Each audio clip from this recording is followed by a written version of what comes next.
Ya kalau Pak Jokowi bilang memang siapa sih yang ojok-ojokin saya jadi wakil presiden? Ya jawab aja sendiri Pak Jokowi. Nggak tahu kok nanya saya.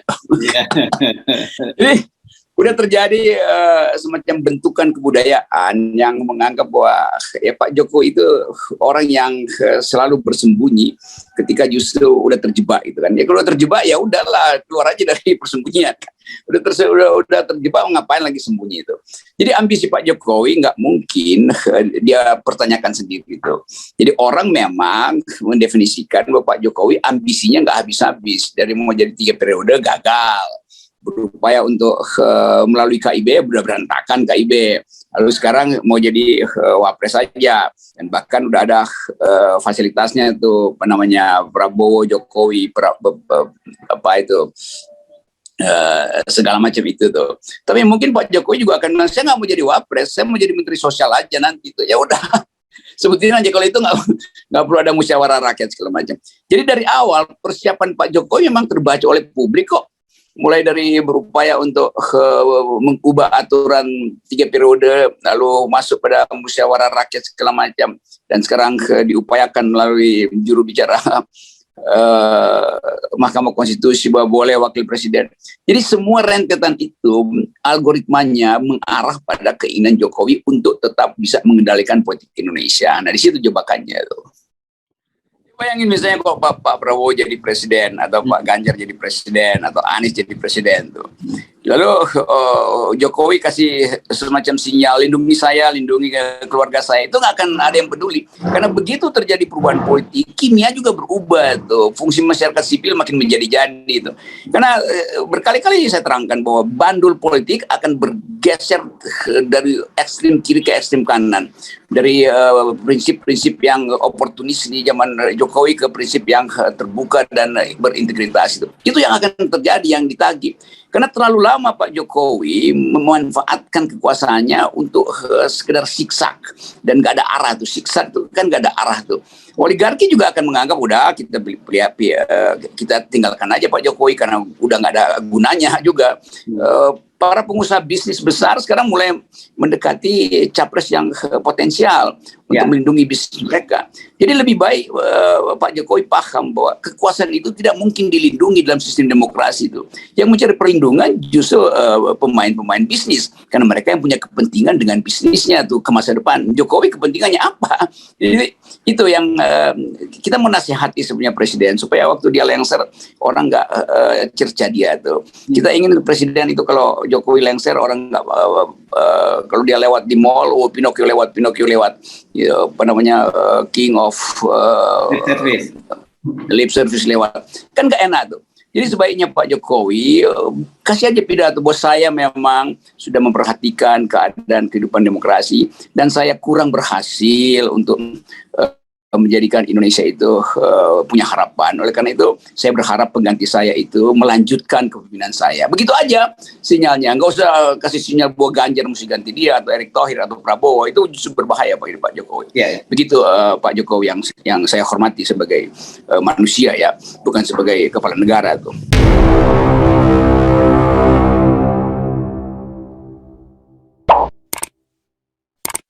Halo Bung Rocky, akhirnya Presiden Jokowi itu membantah bahwa dia nggak pernah ngomong soal dia pengen jadi calon wakil presiden gitu.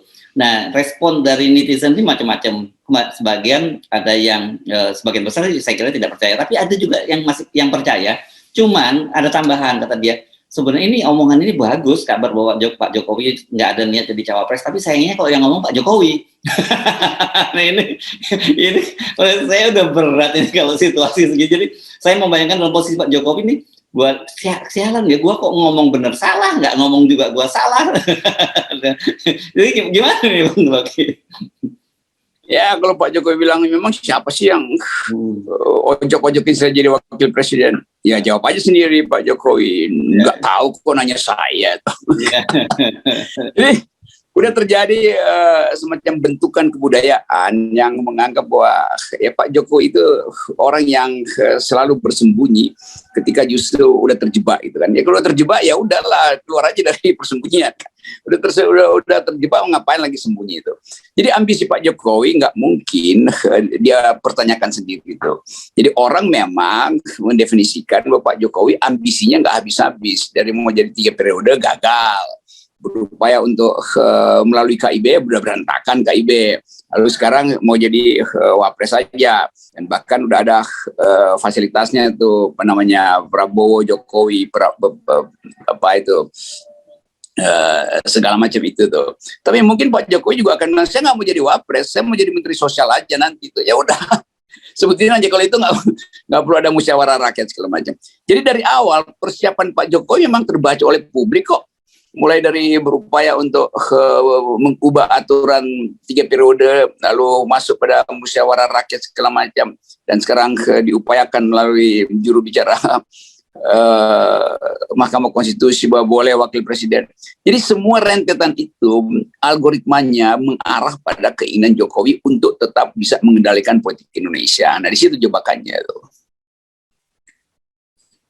Oke, dan kemudian semua orang juga kan jadi teringat kalau Pak Jokowi membantah itu. Waktu itu soal 3 periode juga dibantah oleh Pak Jokowi, soal perpanjangan masa jabatan juga dibantah oleh Pak Jokowi. Tapi faktanya kemudian belakangan juga orang tahu bahwa ya Pak Jokowi itu intensinya untuk untuk mencalon kembali presiden itu kan kelihatan banget. Jadi kayak sebenarnya seperti orang yang bersembunyi di tempat terang gitu ya Pak Jokowi. Iya, itu masalahnya. Pak Jokowi ingin persembunyiannya itu nanti dijaga oleh presiden berikutnya tuh. Kan itu di benaknya kan begitu, deep psikologinya begitu tuh. Ini semua terjadi karena akhirnya Pak Jokowi merasa nggak aman justru. Terhadap siapa? Ya terhadap Ibu Mega terutama. Kalau terhadap yang lain mungkin orang anggap ya biasa-biasa aja. Tapi Ibu Mega kan menyimpan kejengkelan atau bahkan dendam yang agak kuat pada Jokowi yang nggak bisa diatur. Yang menganggap bahwa lo dibesarkan oleh PDIP, tapi justru orang lain yang dapat keuntungan material dari kepemimpinan Pak Jokowi yang 7 tahun itu. Jadi kalau Pak Jokowi mau rasa aman dalam persembunyiannya nanti pasca 2024, ya udah minta maaf aja pada Ibu Mega kan. Ibu Mega pasti akan jamin itu. Mungkin Pak Jokowi jadiin semacam sekretaris jenderal PDIP. Di situ aman pas itu. Nah, soal-soal beginian yang saling lempar sinyal pada Ibu Mega, Pak Jokowi lempar sinyal pada Ibu Mega. Ibu Mega menganggap bahwa saya taat pada konstitusi. Dari awal saya sudah bilang jangan 3 periode. Walaupun orang anggap bahwa 3 periode memang menghalangi Puan. Tapi itu paralel aja kan. Konstitusi juga bilang begitu. Jadi ini kesulitan kita untuk membaca politik Indonesia karena menyembunyikan ambisi itu.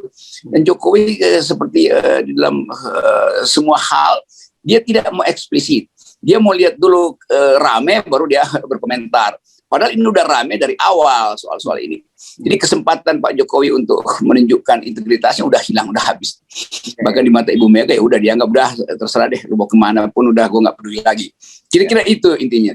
Nah sinyal itu juga membuat orang merasa kayak kalau begitu penerus Jokowi juga nggak ada gunanya. Jadi yang tersiksa nanti Ganjar akhirnya kan. Ganjar akhirnya keluar juga dari screen, dianggap ya itu cuma penerus Jokowi jauh buruk apalagi penerusnya. Kira-kira begitu alam pikiran netizen. Ini bukan alam pikiran saya cuma mencoba membaca alam pikiran netizen. Kasihan Pak Ganjar nanti. Ya, tapi saya membayangkan begini ya, kalau kita membayangkan dari psikologi atau tekanan, bukan psikologi lah, dari posisi Pak Jokowi. Bahkan bagi Pak Jokowi ini semacam ada bayang-bayang lah bahwa kekhawatiran pasca pemerintahan ini nanti bakal banyak persoalan yang muncul gitu ya, karena kekuasaan sudah tidak di tangan lagi gitu. Muncullah terutama kasus-kasus putra-putranya misalnya, itu kan bisa muncul. Dan siapa yang bisa jamin bahwa seorang presiden penggantinya itu nanti akan tetap tunduk pada Pak Jokowi? Kan Pak Jokowi sekali lagi beda dengan Ibu Megawati. Ibu Megawati masih punya instrumen, yakni partai politik yang masih terus bisa mengontrol dan mengendalikan pemerintahan. Kalau Pak Jokowi kan dia tidak punya apa-apa, dia tidak punya partai politik. Jadi begitu selesai, ya presiden yang berikutnya bisa goodbye juga pada Pak Jokowi. Bayangin misalnya kalau Pak Prabowo jadi presiden atau Pak Ganjar jadi presiden atau Anies jadi presiden tuh. Lalu Jokowi kasih semacam sinyal, lindungi saya, lindungi keluarga saya, itu nggak akan ada yang peduli. Karena begitu terjadi perubahan politik, kimia juga berubah tuh, fungsi masyarakat sipil makin menjadi-jadi itu. Karena berkali-kali saya terangkan bahwa bandul politik akan bergeser dari ekstrem kiri ke ekstrem kanan, dari prinsip-prinsip yang oportunis di zaman Jokowi ke prinsip yang terbuka dan berintegritas itu yang akan terjadi, yang ditagih.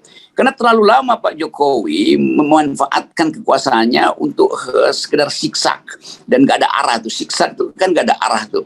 Oligarki juga akan menganggap udah kita tinggalkan aja Pak Jokowi karena udah gak ada gunanya juga. Para pengusaha bisnis besar sekarang mulai mendekati capres yang potensial untuk melindungi bisnis mereka. Jadi lebih baik Pak Jokowi paham bahwa kekuasaan itu tidak mungkin dilindungi dalam sistem demokrasi itu. Yang mencari perlindungan justru pemain-pemain bisnis, karena mereka yang punya kepentingan dengan bisnisnya tuh ke masa depan. Jokowi kepentingannya apa? Jadi itu yang kita menasihati sebenarnya presiden supaya waktu dia lengser orang nggak cerca dia tuh. Kita ingin presiden itu kalau Jokowi lengser orang nggak kalau dia lewat di mall, Pinocchio lewat, ya, apa namanya king of lip service lewat, kan nggak enak tuh. Jadi sebaiknya Pak Jokowi kasih aja pidato bahwa saya memang sudah memperhatikan keadaan kehidupan demokrasi dan saya kurang berhasil untuk menjadikan Indonesia itu punya harapan. Oleh karena itu, saya berharap pengganti saya itu melanjutkan kepemimpinan saya. Begitu aja sinyalnya. Nggak usah kasih sinyal bahwa Ganjar mesti ganti dia, atau Erick Thohir, atau Prabowo. Itu justru berbahaya Pak Jokowi. Ya. Begitu Pak Jokowi yang saya hormati sebagai manusia ya, bukan sebagai kepala negara tuh. Ya. Saya membayangkan begini ya, ketika kemarin saja ya 3 periode itu saja kita sudah heboh karena itu dianggap mencederai demokrasi gitu ya. Bagaimanapun juga. Nah, tapi kalau ini jadi wapres, itu menurut saya itu bukan hanya mempermalukan Pak Jokowi, tapi juga mempermalukan bangsa loh. Kita apa kata dunia ini kalau itu sampai terjadi?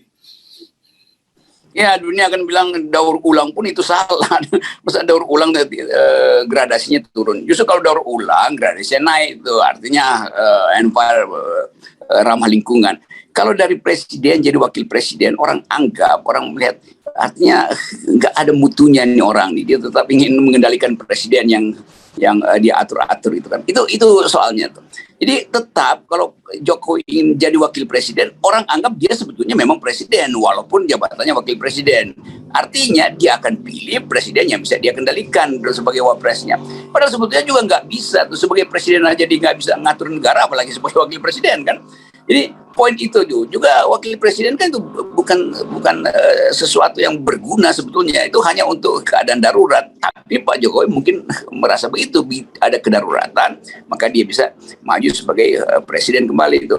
Tetapi konstitusi kan udah kasih sinyal bahwa tidak boleh lebih dari 2 kali. Jadi potensi Pak Jokowi untuk jadi 3 kali kalau terjadi kedaruratan juga dilarang konstitusi kan. Padahal wakil presiden memang ban serep kalau terjadi kedaruratan. Justru itu fungsinya. Jadi nggak mungkin secara konstitusi bahkan diiyakan itu. Karena itu artinya penyelundupan hukum. Nggak boleh begitu tuh, nunggu orang celaka baru dia naik lagi jadi presiden. Di situ antisipasi konstitusi kita. Ya. Nah, Oke, itu soal konstitusi. Kita bicara soal best practice. Itu pernah terjadi sebenarnya, dan itu juga terjadi di lingkungan PDIP. Kita ingatkan, memang levelnya bukan negara, levelnya itu wali kota. Anda pasti ingat namanya wali kota Surabaya dulu, Bambang Deha, yang dia kemudian mencalonkan diri sendiri kembali sebagai wakil wali kota, yang wali kotanya pada waktu Risma, yang jadi Risma kan anak buahnya Deha, dan dicalonkan jadi wali kota dengan harapan juga seperti itu skenario, yang di tengah jalan Risma akan digantikan. Tapi ternyata itu skenario itu tidak berlaku. Orang sudah jadi duduk di kursi wali kota, nggak mungkin dia dengan sukarela menyerahkan kemudian jabatannya ke Bambang Deha. Begitu juga saya kira presidennya, siapapun lah sekarang, mesti katakan Pak Jokowi berpikir keras sekarang siapa yang cocok ya jadi presidennya, yang nanti tengah jalan bisa kita gantikan. Itu juga best practice-nya nggak akan, sudah menunjukkan itu gagal. Ya, kita balikan aja pada prinsip demokrasi. Demokrasi intinya adalah sirkulasi elit. Jadi semakin cepat sirkulasi elit, semakin bagus demokrasi. Jadi kalau elitnya sirkulasi di antara mereka sendiri, itu bukan sirkulasi elit namanya. Itu artinya arogansi elit. Jadi nggak ada pergantian generasi di situ. Tertahan generasi yang seharusnya bisa potensi jadi wapres, tapi diduduki terus oleh Pak Jokowi itu. Kan itu intinya kan. Jadi sirkulasi kekuasaan itu harus dipercepat dan dibuat rutin, periodik, bukan muter-muter di antara mereka tuh. Jadi poin ini juga Jokowi nggak paham apa yang disebut inti dari demokrasi, yaitu perputaran pergantian kepemimpinan, bukan mencari cara agar supaya tetap pemimpin walaupun dalam portofolio yang dangkal sebagai wapres. Itu hal yang ini nggak bisa diterangkan oleh ahli politik, dia hanya bisa diterangkan oleh ahli jiwa tuh. Agak amat. Tapi ginilah ya, saya kira kalau gitu apa dong? Kan tadi sebelumnya Anda juga sudah memberikan nasihat pada Pak Jokowi. Nasihat apa dong kepada Pak Jokowi yang bisa Anda sampaikan? Karena Pak Jokowi sendiri sudah bilang itu bukan dari saya, kok orang masih tetap tidak percaya. Ya bukan dari dia memang, tapi dia ucapkan itu sendiri. Kalau ada seorang tadi ahli jiwa bilang itu namanya sublimasi. Jadi dia alihkan, dia cari penyelamatan karena merasa terbebani secara moral yang sebetulnya awalnya dia nggak tahu bahwa dia akan dituntut pertanggungjawaban moral. Kenapa menghalangi demokrasi dengan masih ambisi? Lalu dia bilang itu bukan saya kok. Itu kayak anak kecil yang ketahuan ngambil 2 permen, lalu bilang enggak, saya nggak ngambil 2 permen, saya ngambil 3 kok. Nah gitu. Oke, tapi belajar dari pengalaman ya, dari kemarin ini kita yakin Ibu Mega pasti tidak akan tinggal diam. Ya soal 3 periode, bagaimana Bu Megawati kencang jaga sampai amandemen pun dibatalkan soal membuat PPHN. Beliau mengorbankan mimpinya tentang buat PPHN itu gara-gara untuk menghalangi Pak Jokowi. Dan kemarin sebenarnya juga udah ada tanda-tanda lain, sebenarnya Bu Mega juga bertindak dengan melalui kadernya, yakni Yasona Lali, yang bagaimana mengesahkan pengurusan P3 yang baru. Ini kan pasti dalam rangka juga membubarkan KIB ini yang sekarang dianggap Bu Mega memang tidak konstitusional. Iya, Ibu Mega tentu sebagai orang yang paham konstitusi, dia juga politisi yang manuver, yang sampai KIB ini lolos, maka dia halangi dengan